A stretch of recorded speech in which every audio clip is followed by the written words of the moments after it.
পশ্চিম সুদানে ভয়াবহ ভূমিধসে প্রাণহানির মর্মান্তিক ঘটনা ঘটেছে। স্থানীয় বিদ্রোহী গোষ্ঠী Sudan liberation movement army SLMA জানিয়েছে অন্তত 1000 মানুষ এতে নিহত হয়েছে।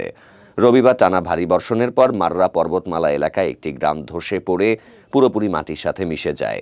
দ্য গার্ডিয়ান ও BBC নিশ্চিত করেছে খবর।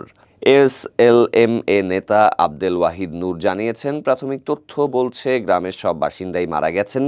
আনুমানিকভাবে 1000-এরও বেশি মানুষ নিহত হয়েছেন আর কেবল একজন মানুষ জীবিত আছেন। গোষ্ঠীটির বিবৃতিতে বলা হয়, নিহতদের মধ্যে নারী, পুরুষ ও শিশুরা রয়েছে। ঘটনার পরপরই জাতিসংঘ আন্তর্জাতিক ত্রাণ সংস্থাগুলোর কাছে মরদেহ উদ্ধারে সহায়তার আহ্বান জানানো হয়েছে।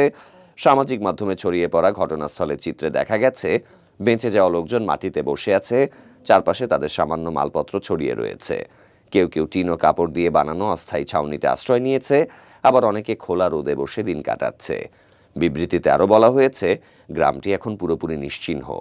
এই ভয়াবহ বিপর্যয় এমন এক সময় ঘটল যখন রক্তক্ষয়ী গৃহযুদ্ধে জর্জরিত সুদান বিশ্বের অন্যতম ভয়াবহ মানবিক সংকটের মধ্য দিয়ে যাচ্ছে।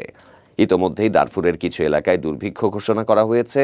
গত মার্চে সেনাবাহিনী রাজধানী খার্তুমের নিয়ন্ত্রণ নেয়ার পর দারফুর অঞ্চলে, বিশেষ করে এলফাশেরে লড়াই আরও তীব্র হয়েছে।